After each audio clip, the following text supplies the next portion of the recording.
Tuluyan ng inaresto si Albuera Leyte Mayor Rolando Espinosa Sr. dahil sa patong-patong na reklamo.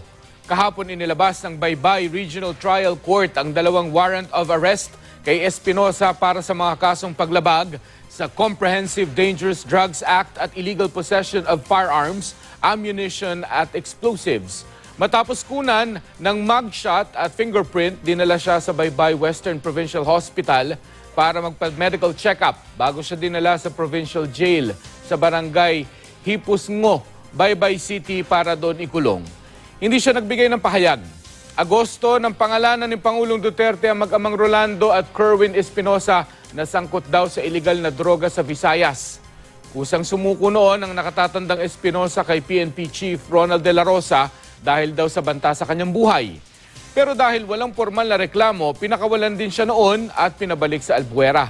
Mismo ang nakatatandang Espinosa naman ang humikayat sa kanyang anak na si Kerwin na sumuko na.